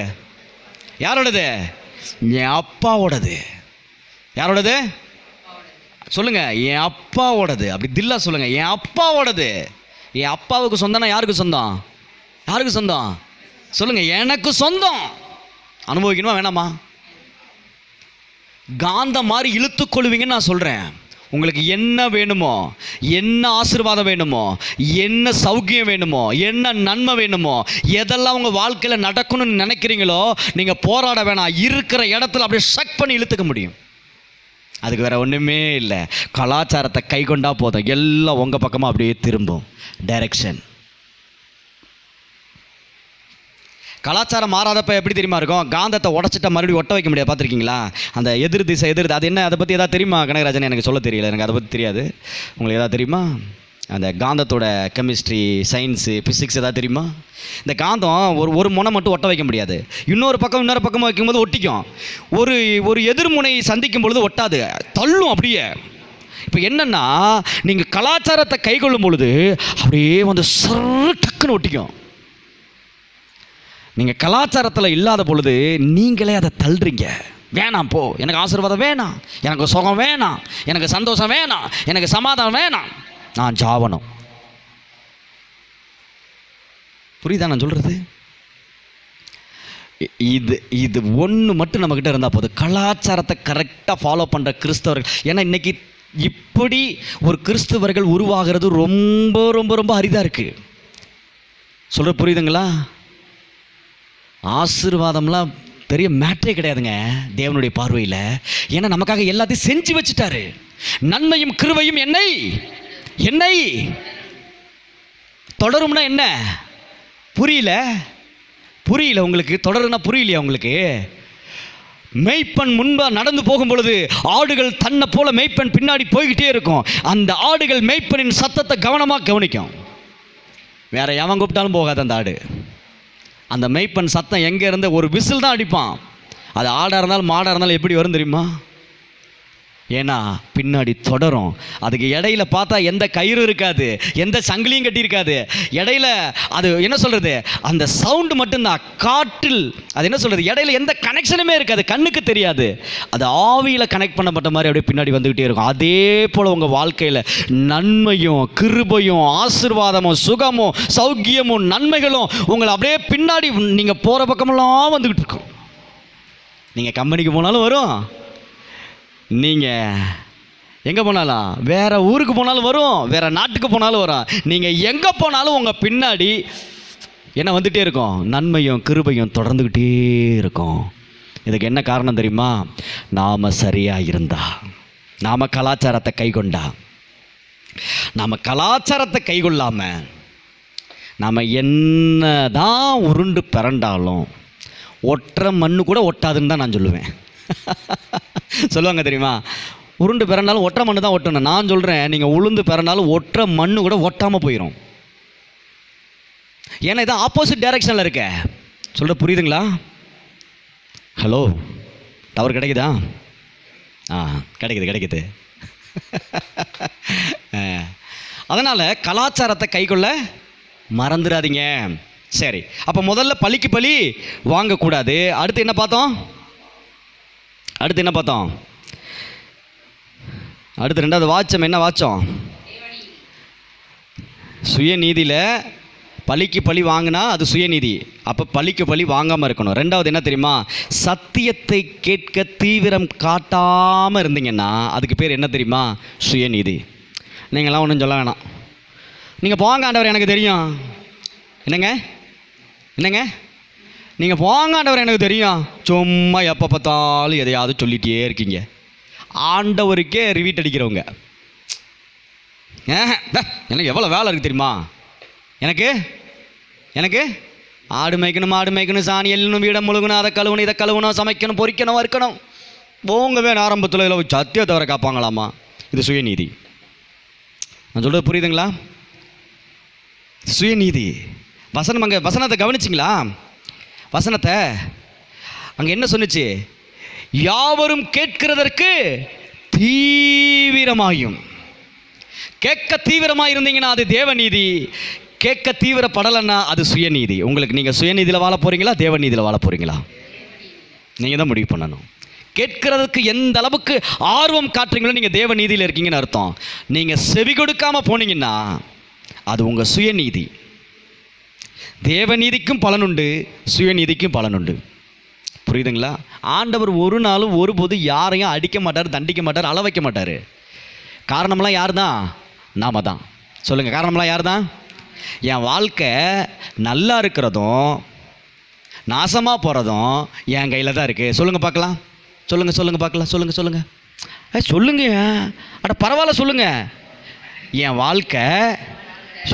வாழ்க்கை நல்லா இருக்கிறதும் நாசமாக போகிறதும். அட பரவாயில்ல, சொல்லுங்கள். நீங்கள் நாசமெல்லாம் போக மாட்டீங்க. அப்போ போயிடுவோன்னு ஒரு சந்தேகம் இருக்கா? அப்புறம் ஏன் சொல்ல மாட்டீங்க? சொல்லுங்கள். நான் நல்லா இருப்பதும் நாசமாக போகிறதும் என் கையில் தான் இருக்குது, உங்கள் கையில் தான் இருக்குது. பார்த்துக்கங்க. நீங்கள் எப்போ எதை பிடிக்கணுமோ அதை பிடிச்சிக்கங்க. இங்கே பாஸ்டர் கையிலையும் கிடையாது, எந்த பிஷப் ரெவரண்ட் கையிலையும் கிடையாது, ஆண்டவர் கையிலையும் கிடையாது. ஆண்டவர் என்ன பண்ணியிருக்காரு தெரியுமா? சுதந்திரத்தை உங்கள் கையில் கொடுத்துருக்காரு. நம்ம ஒவ்வொருத்தர் கையிலும் தனித்தனியாக கொடுத்துருக்காரு. நன்மையும் தீமையும் உனக்கு முன்னாடி வச்சுருக்கேன், உனக்கு எது வேணுமோ எடுத்துக்கன்னு சொல்கிறாரு. புரியல இப்போ நான் என்ன சொல்ல வந்தேன்னு? அப்போ யார் தான் செலக்ட் பண்ணணும்? யார் தான் செலக்ட் பண்ணணும்? யாராருக்கு நல்லா இருக்கணும்னு ஆசையாக இருக்குது? நல்லா இருக்கா ஆசையாக கை தூக்குங்க பார்க்கலாம். நான் நல்லா இருக்கணும் ஆண்டவரே, நல்லா இருக்கா ஆசையாக இருக்கா? நம்ம நல்லா இருக்கணும்னா அப்போ நீங்கள் தான் என்ன பண்ணணும்? நலமானதை பிடித்து கொள்ளணும். பிரைஸ் லார்ட் சொல்லுங்களேன், ஹல்லேலூயா சொல்லுங்களேன். கர்த்தர் நல்லவர். முதல் முறையாக ஒரு வார்த்தை நம்ம பேச வேண்டியதாக இருந்துச்சு, அது தேவையானதுக்காக அதை பேச வேண்டியதாக இருந்துச்சு. நல்லா இருப்பதும் நாசமாக போதும் யார் கையில் தான் இருக்குது? ஆமாம், அதை தான் காப்பி அடித்து உன் வாழ்க்கை உன் கையிலன்னு எழுதி வச்சான் ஆட்டோ பின்னாடி. புரியுதுங்களா நான் சொல்கிறது? பைபிளில் இல்லாமல் ஒரு நல்ல வார்த்தை எவனாலையும் எங்கேயும் எடுக்க முடியாது. இது எல்லாமே பைபிளுக்குள்ளே தான் இருக்குது. சரிங்களா? ஓகே. அப்போ சத்தியத்தை கேட்க தீவிரம் காட்டாமல் இருந்தீங்கன்னா அதுக்கு பேர் சுயநீதி, தீவிரம் காட்டுனீங்கன்னா அதுக்கு பேர் தேவநீதி. ரெண்டாவது, அடுத்து பாருங்கள், அந்த வசனம் என்ன சொல்லுது பாருங்கள். பேசுகிறதற்கு பொறுமையாக இருப்பது தேவநீதி. நீங்கள் பேசுகிறதுக்கு பொறுமை இல்லாமல் அவசரப்பட்டு வார்த்தையை கொட்டுட்டிங்கன்னா அதுக்கு பேர் என்னது? இந்த கெட்ட பழக்கம் நிறைய பேர்கிட்ட இருக்குது. அவசரப்பட்டு வார்த்தையை கொட்டுறது. அந்நிய பாஷையை விட வேகமாக பேசுவாங்க கோவம் வந்துருச்சுன்னா. என்னம்மா எனக்கா சொல்லுங்கள். அந்நிய பாஷை இந்த வாயில் வேகமாக வருதோ இல்லையோ, பொறுமை இல்லாமல் பேசுகிற வார்த்தை பயங்கர ஸ்பீடாக வரும். பார்த்துக்குங்க, பல மொழிகளில் வரும். அப்போ அவசரப்பட்டு நீங்கள் வார்த்தையை கொட்டினீங்கன்னா அது சுயநீதி. பொறுமையாக எதுவாக இருந்தாலும் சகிச்சுக்கிட்டு கம்முன்னு இருந்தீங்கன்னா அது தேவநீதி. அதனால தான் ஆண்டவர் சொல்லி, நீ சும்மா இரு, உனக்காக நான் யுத்தம் பண்ணுறேன்னு சொல்கிறாரு. இங்கே யாருமே தேவ சத்தத்தை கேட்க விரும்புறதில்ல. தேவ சத்தத்தை கேட்க விரும்புறதில்ல. சுயமாக தோன்றதெல்லாம் செய்யணும். தயவு செய்து அவசரப்பட்டு ஃபைட் பண்ணாதீங்க. யாராவது உங்கள்கிட்ட பேசுனாங்க எதிர்த்து சண்டை போடாதீங்க, வார்த்தையை கொட்டாதீங்க. பெத்த பிள்ளையாக இருந்தால் கூட கவனமாக பேசுங்க, ஜாக்கிரதையாக பேசுங்க. நீங்கள் பேசுகிற ஒவ்வொரு வார்த்தையும் உங்கள் பிள்ளைகளிடத்தில் வேலை செய்யும். நாசமாக போயிடுவேன், வீணாக போயிடுவேன், விளங்காமல் போயிடுவேன்னு நீங்கள் உங்கள் பிள்ளைங்களை பேசுகிறீங்கன்னா உங்கள் பிள்ளைங்க வாழ்க்கையில் அதெல்லாம் சுற்றிக்கிட்டே இருக்கும். என்ன நினச்சிட்டு இருக்கீங்க நீங்கள்? அதே போல் உங்கள் மூத்தவங்க, உங்கள் தாய் தகப்பன், நீங்கள் யாராவது நீங்கள் கோபத்தில் நீங்கள் பேசுகிறீங்கன்னா அந்த வார்த்தை அவங்களை பின்தொடரும். அவசரப்பட்டு என்ன பண்ணக்கூடாது? உங்கள் சுயநீதியை வெளிப்படுத்தாதீங்க, சுயநீதியை பேசாதீங்க. நீங்கள் ஒரு விஷயத்தை சண்டை போட்டு சரி பண்ணி நான் நல்லவன் அப்படின்னு நிரூபிக்கணும்னு நீங்கள் முயற்சி பண்ணீங்கன்னா நீங்கள் சுயநீதியில் இருக்கீங்கன்னு அர்த்தம். நீங்கள் அவ்வளோ தூரம் பேசுகிறதுக்கு காரணம் என்ன? நீங்கள் சண்டை போட்டு பொறுமை இல்லாமல் வார்த்தையை கொட்டுறதுக்கு காரணம் என்ன? கனகராஜன் என்ன காரணம்? பொறுமை இல்லாத ரைட்டு, அதான் பொறுமையாக தான் பேசணும்னு சொல்கிறேனே. காரணம் என்ன? நான் நல்லவனு ப்ரூவ் பண்ணணும். இப்போ அதுதான் ரொம்ப முக்கியம். பார்த்துக்குங்க, நீங்கள் நல்லவங்களா கெட்டவங்களான்னு பார்க்குறவர் யார் தான்? அவர் டிசைட் பண்ணுவார் நீங்கள் யாருன்னு. நீங்கள் போய் நானும் ரவடி தாங்கிற மாதிரி நானும் நல்லவேன்னு காட்டுவேங்கிற அவசியம் இல்லை. உங்கள் வீட்டுக்காருக்கோ உங்கள் வீட்டுக்காரமாக்கோ உங்கள் பிள்ளைங்களுக்கோ நீங்கள் எந்த மனுஷங்கிட்டையும் நான் ரொம்ப நல்லவேன்னு காட்டணுங்கிற அவசியம். யாருக்கு முன்னாடி நல்லவங்களா இருக்கணும்? நீங்கள் மனுஷனுக்கு முன்னாடி நல்லவங்கன்னு காட்டணும் முயற்சி பண்ணிங்கன்னா உங்கள் வாய் டான்ஸ் ஆடும், உங்கள் நாக்கு டான்ஸ் ஆடும், கண்டபடி பேசும். இது உண்மை, இது நிதர்சனமான உண்மை. ஆவியானவர் தெளிவாக பேசுகிறாரு, நம்மளை உருவாக்கும்படி பேசிக்கொண்டு இருக்கிறார். பிரைஸ் லார்ட் சொல்லுங்களேன். உண்மைதானே? நம்ம இது வரைக்கும் நாம் தேவையில்லாமல் பேசின வார்த்தைகள் எதுக்கு பேசியிருப்போம்னா, நான் ரைட்டுங்கிறதுக்கு தான் பேசியிருப்போம். தெரியுமா? உண்மைதானே? என்ன பார்த்து அப்படி சொல்லிட்டியா? நான் புரியல. பெத்த பிள்ளைகள்கிட்ட கூட நீங்கள் நல்லவங்கன்னு ப்ரூவ் பண்ண முயற்சி பண்ணுறீங்க. உண்மைதானே?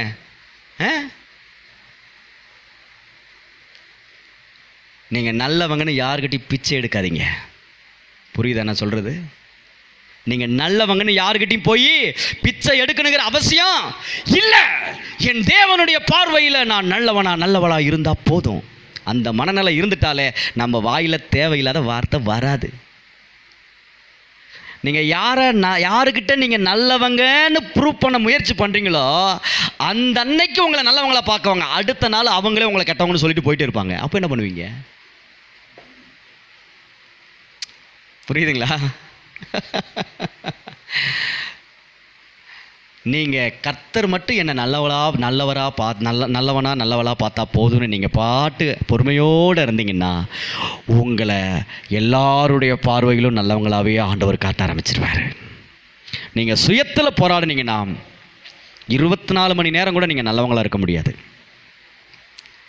நீங்கள் பொறுமையோடு இருந்தீங்கன்னா சாகுற வரைக்கும் நீங்கள் நல்லவங்களாக இருப்பீங்க. இதுதாங்க சத்தியம். புரியுதா இல்லையா? இதுதான் சத்தியம். ஏன்னா நானும் இந்த பாதையை கடந்து வந்ததுனால தான் என்னால் பேச முடியுது. நல்லவன்னு காட்டுறதுக்கு எவ்வளோ முயற்சி, எவ்வளோ இழக்க வேண்டியது இருக்குது தெரியுமா? நிறைய விஷயத்தை இழந்து நான் ரொம்ப நல்லவன்னு காட்ட வேண்டியதாக இருக்குது. எதுக்கு அவ்வளோ சிரமம்? அப்படிலாம் சிரமப்படாதீங்க, சரிங்களா? ஓகே, அப்போ பொறுமையாக இருங்க. அவசரப்பட்டு வார்த்தையை கொட்டாதீங்க. வீட்டுக்காரமாட்ட, பிள்ளைகள்கிட்ட, பெரியவங்கள்ட்ட. ஏன்னா இன்றைக்கெல்லாம் சின்ன பிள்ளைங்க கூட என்ன பண்ணுது? கண்ணாப்பண்ணான்னு பேசுது, தாத்தா பாட்டியை பேசுது, அப்பா அம்மாவை பேசுது. அப்படிலாம் பேசக்கூடாது, பார்த்துக்கங்க. கிறிஸ்து இங்கே வந்து ராஜ்யத்தின் கலாச்சாரத்தை ஏன் கற்றுக் கொடுத்தாருன்னா, பரலோகத்தில் இப்படி தப்பா இருப்பு கலாச்சாரம், இதை ஃபாலோ பண்ணுங்கன்னு சொல்லி கொடுத்தாரு. புரியுதுங்களா? அப்போ இப்படி தான் இருக்கணும். இது சட்டம், கை கொண்டு தான் ஆகணும். தனியாக முடியாது. பரிசுத்த ஆவியானவர் நம்மோடு இருந்தால் முடியும். ஹல்லேலூயா சொல்லுங்களேன். சரி, அப்போ எத்தனாவது காரியம் பார்த்துருக்கோம்? 3வது காரியம் பார்த்துருக்குறோம், சரிங்களா? ஃபஸ்ட்டு பழிக்கு பழி வாங்கக்கூடாது. 2வது சத்தியத்தை தீவிரமாக கேட்கணும், கேட்காம இருக்கக்கூடாது. 3வது அவசரப்பட்டு வார்த்தையை கொட்டக்கூடாது. அடுத்து பாருங்கள், அடுத்து அந்த வசனம் என்ன சொல்லுது பாருங்கள். பேசுகிறதற்கு பொறுமையும், கோபிக்கிறதற்கு, கோபப்படுறதுக்கு. அப்போ சட்டனை சலார்னு கோபப்படுறீங்கல்ல, சில பேர் சலார்னு கோபப்படுவாங்க, சில பேர் சர்ன்னு கோபப்படுவாங்க, சில பேர் விருன்னு கோபப்படுவாங்க. அதை பல விதமாக கோபப்படுவாங்கன்னு வச்சுக்கோங்களேன். இப்போ அப்படி என்ன பண்ணக்கூடாது? என்ன பண்ணக்கூடாது சொல்லுங்கள்? என்ன படக்கூடாது? சத்தமாக சொல்லுங்கள். என்ன படக்கூடாது? கோபப்படக்கூடாது. சொல்லுங்கள், என்ன படக்கூடாது? இங்கே பாருங்கள், கோபிக்கிறதற்கு தாமதமாகும். இதெல்லாம் நீங்கள் கோபப்படுறதுக்கு தாமதமான என்ன? நீங்கள் கோபப்படக்கூடிய நான் உங்களுக்கு ஒரு ஐடியா சொல்கிறேன். உங்களை கோபத்தை உண்டாக்கக்கூடிய உங்களை யாராவது ட்ரிகர் பண்ணுறாங்கன்னா டக்குன்னு அந்த இடத்த விட்டு எழுந்து போயிருங்க. நீங்கள் திரும்ப திரும்ப திரும்ப இப்போ பாருங்களேன், இப்போ ஒரு ஊதாங்குலையை வச்சு, ஊதாங்குலை தெரியுமா? ஊதாங்குலை, அந்த விறகடுப்பு எரிச்ச அனுபவம் இருக்கா? ஊதாங்குலையை வச்சு அப்படி ஊதுனா அந்த அடுப்பு எரிஞ்சுக்கிட்டே இருக்கும். அதை ஊதாமல் நிறுத்திட்டா அந்த அடுப்பு அப்படியே, அந்த அடுப்பு நேரமாக நேரமாக நேரமாக அணைஞ்சி சாம்பலாகி பூத்து போயிடும். புரியுதுங்களா? அதே போல் உங்களை கோபப்படுத்துகிற இடத்துல நீங்கள் அந்த இடத்த விட்டு மறைஞ்சு போங்க, விலகி போங்க. ஒருவேளை கோபப்படுத்திட்டு அவங்க போயிட்டாங்கன்னா உள்ளுக்குள்ளே ஒரு மாதிரி பண்ணும், ஒரு உணர்வு ஏற்படும், உங்களுக்குள்ள கோபம் வந்துடும். ஒரு 30 நிமிஷத்துலேருந்து 40 நிமிஷம் எந்த வார்த்தையும் பேச மாட்டேன்னு முடிவோடு அமைதியாக இருங்க. வாயவே திறக்காதீங்க, யார் பேசினாலும்.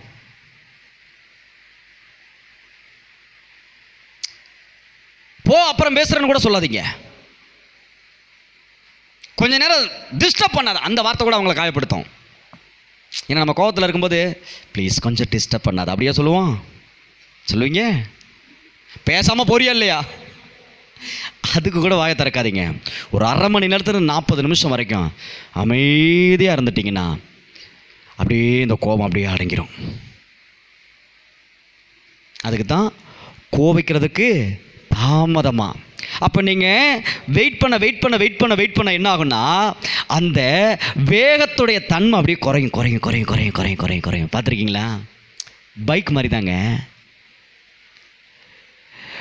முறுக்குனீங்கன்னா கிருன்னு போவோம், ஆனால் இப்படி சுருக்கிட்டிங்கன்னா அப்படியே ஸ்லோவாகும். அவ்வளோதான். நீங்கள் அரை மணி நேரத்தில் 40 நிமிஷம் பொறுமையாக எந்த வார்த்தையும் பேசாமல் இருந்து பாருங்கள், அந்த கோபம் அப்படியே இறங்கிரும். புரியுதுங்களா? அதனால் கோவப்படக்கூடாது. கோவப்பட்ட அவசரத்தில் கொட்டுறோம் பார்த்தீங்களா? சட்டனை கோவப்படுவது சுயநீதி. அப்போ கோவப்படாமல் இருக்கிறது தான் தேவநீதி. சரி, இப்போ அடுத்து பாருங்கள் 10:3. எப்படி என்றால் அவர்களை, ரோமர் 10:3 சொல்லுது, எப்படி என்றால் அவர்கள் தேவநீதியை அறியாமல் தங்கள் சுயநீதியை நிலைநிறுத்த தேடுகிறபடியால் தேவநீதிக்கு கீழ்ப்படியாது இருக்கிறார்கள். இப்போ சுயநீதி என்ன தெரியுமா? தேவநீதிக்கு கீழ்ப்படியாததே சுயநீதி. என்னங்க? தேவநீதிக்கு கீழ்ப்படியாததுக்கு பேர் என்னதான்? சுயநீதி. அப்போ தேவநீதி என்னதான்? இதுக்கு எல்லாம் ஆப்போசிட் தான் தேவநீதி. கோவப்படாமல் இருக்கணும், அவசரப்பட்டு வார்த்தையை பேசாமல் இருக்கணும், சத்தியத்தை கேட்க ரொம்ப ஆர்வமாக இருக்கணும், பழிக்கு பழி வாங்காமல் இருக்கணும், அவசரப்பட்டு வார்த்தையை கொட்டாமல் இருக்கணும். இதெல்லாம் தேவநீதி. எத்தனை பேர் தேவநீதியில் வாழ போகிறீங்க? எத்தனை பேர் வாழ போகிறீங்க? Very good, God bless you. சரி, இப்போ தேவநீதியை குறித்து இன்னும் கொஞ்சம் பார்த்துருவோம். ரோமர் 1:17 சொல்லுது, விசுவாசத்தினால் நீதிமான் பிழைப்பான் என்று எழுதியிருக்கிறபடி விசுவாசத்தினால் உண்டாகும் தேவநீதி விசுவாசத்திற்கென்று அந்த சுவிசேஷத்தினால் வெளிப்படுத்தப்படுகிறது. அதாவது விசுவாசத்தினால் உண்டாகும் தேவநீதி. என்னங்க? இப்போ இதுவரைக்கும் எதெல்லாம் செய்யக்கூடாதுன்னு பார்த்தோம், அதெல்லாம் சுயநீதி. ஆனால் அதெல்லாம் செய்யாமல் ஆப்போசிட்டாக நம்ம செஞ்சோம்னா அது தேவநீதி. இன்னொரு முக்கியமான ஒரு விஷயம் புரிஞ்சுக்கோங்க, விசுவாசத்தினால நீங்கள் செய்கிறீங்கன்னா அது தேவனுடைய நீதி. முடியாத ஒரு விஷயத்தை பாருங்கள். இப்போ இப்படியே பார்த்துக்கிட்டே இருந்தோம்னா விசுவாசத்தினால் உண்டாகும் தேவநீதி, இயேசு கிறிஸ்துவை பற்றும் விசுவாசத்தினால் பழிக்கும் தேவநீதி. ரோமர் 3:22. ஆதியாகமம் 15:5-6 வரைக்கும் சொல்லுது, அவர் அவனை வெளியே அழைத்து நீ வானத்தை அண்ணாந்து பார்த்து நட்சத்திரங்களை எண்ண உன்னால் கூடுமானால் அவைகளை எண்ணு என்று சொல்லி பின்பு அவனை நோக்கி உன் சந்ததி இவ்வண்ணமாய் இருக்கும் என்றார். அவன் கர்த்தரை விசுவாசித்தான்,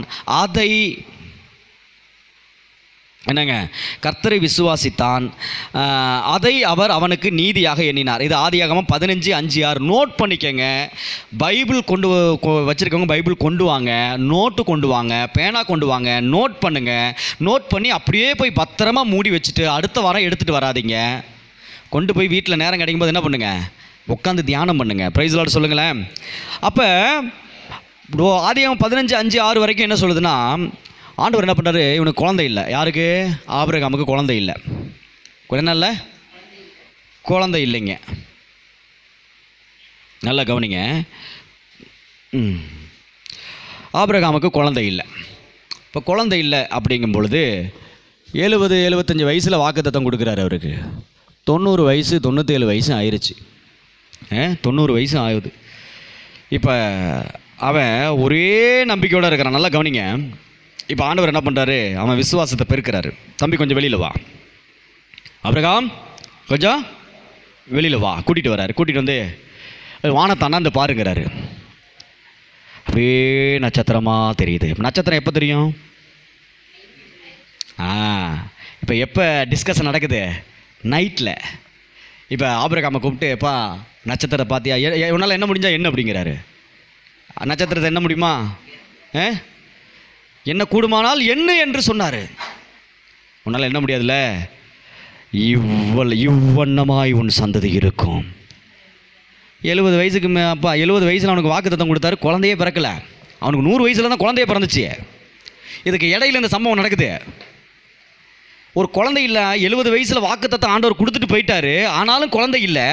ஆனாலும் இடையில வந்து இவர் வாக்குத்தத்தம் பண்ணுறாரு. எப்போ அந்த நட்சத்திரம் மாதிரி ஒரு சந்தை குழந்தையே இல்லாதவனை பார்த்து சொல்கிறாரு, இந்த நட்சத்திரத்தை என்ன கூடுமானால் என்ன முடியாதுல்ல, இவ்வண்ணமாய் உன் சந்ததி எண்ணிக்கைக்கு அடங்காமல் இருக்குன்னு சொன்னார்.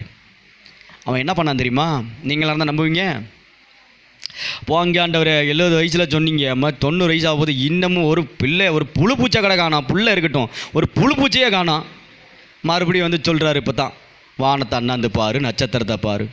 போங்க ஆண்டவர், பேசாமல் என்ன எடுத்துகிட்டு போங்க ஆண்டவரேன்னு சொல்லிடுவீங்க. ஆனால் அவன் அப்படி சொல்லலை. அவன் அப்படியே நம்பினான்.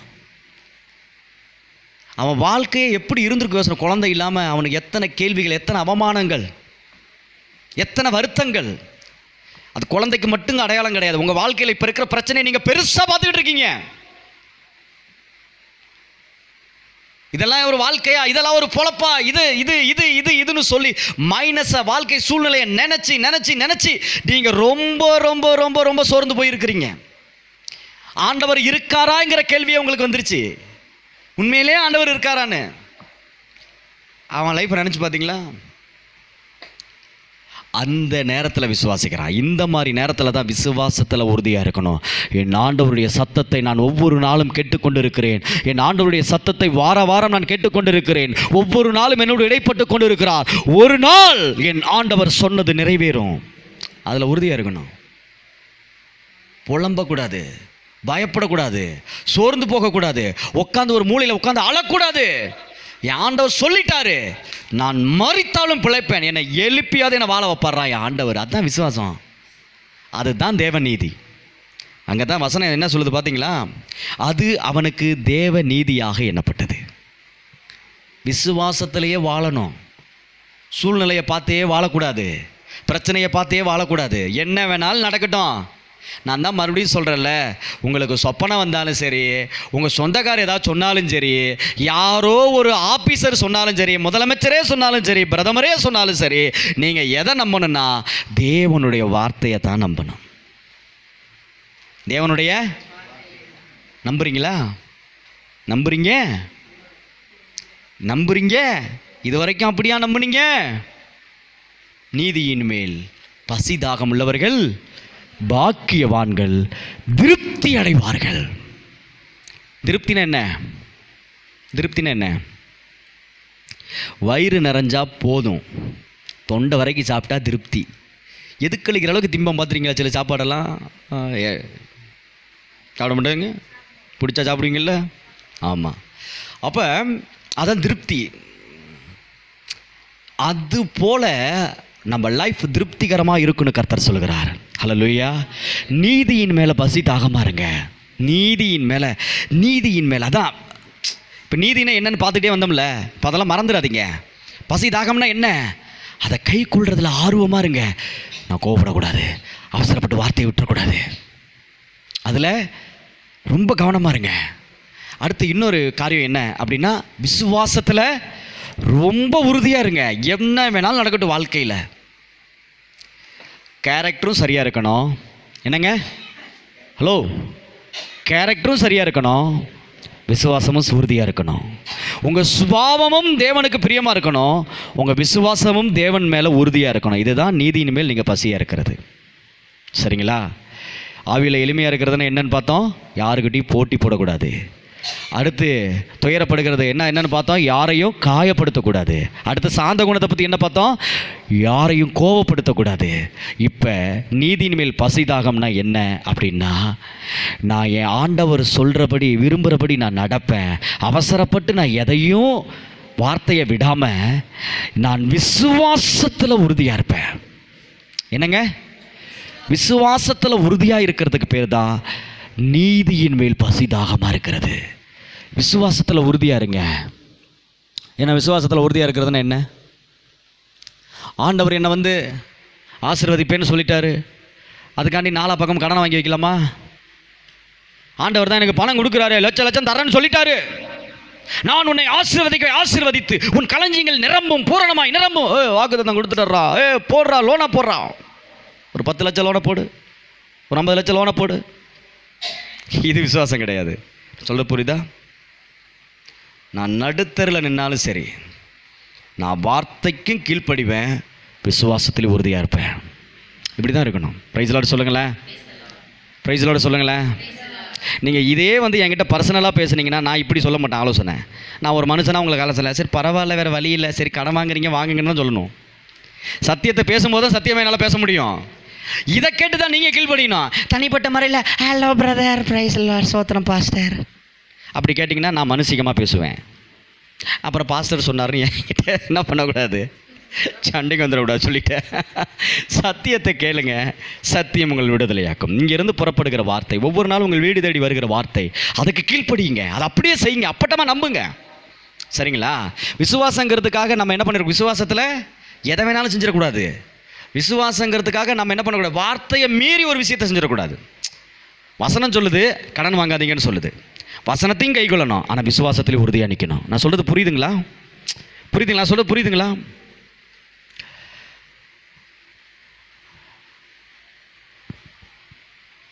நம்ம சொத்தை ஒருத்தன் பங்காளி ஏமாத்தினான், கேஸை போட்டு விட்டு அவனை ஆளாளன்னு அலைய வச்சு அந்த சொத்தை எப்படியாவது வாங்கி ஆகணும், என் பங்கு எனக்கு வந்து ஆகணும், அதெல்லாம் முடியாது அப்படின்னு சொல்லி அங்கே நீங்கள் ஒரு பக்கம் ஃபைட் பண்ணிக்கிட்டு, என் ஆண்டவர்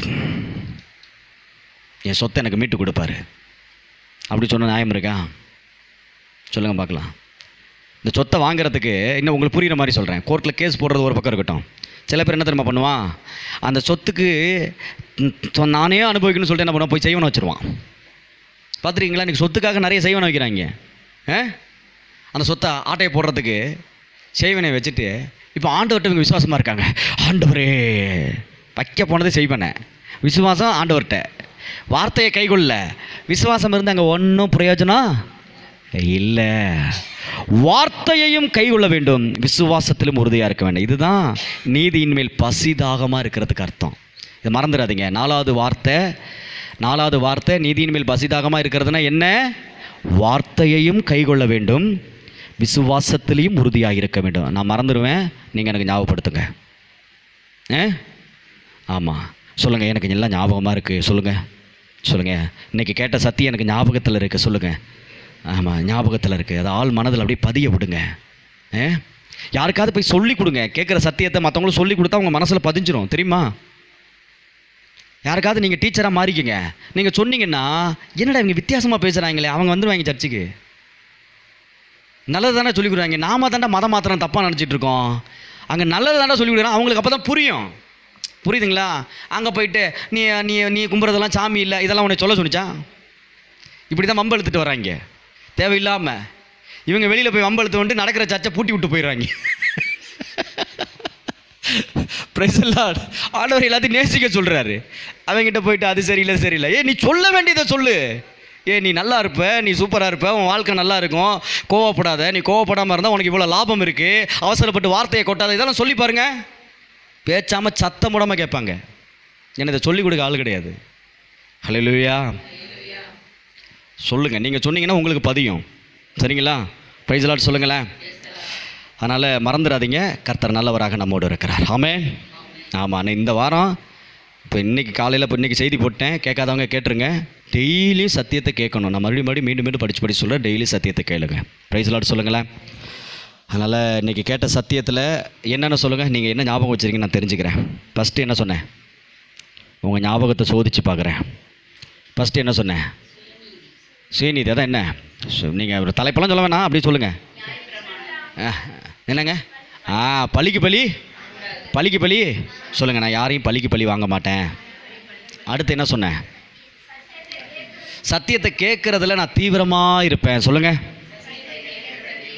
தீவிரமாக இருப்பேன். சரியா? அடுத்து என்ன? பேசுறதுல பொறுமையாக இருப்பேன். சொல்லுங்கள்.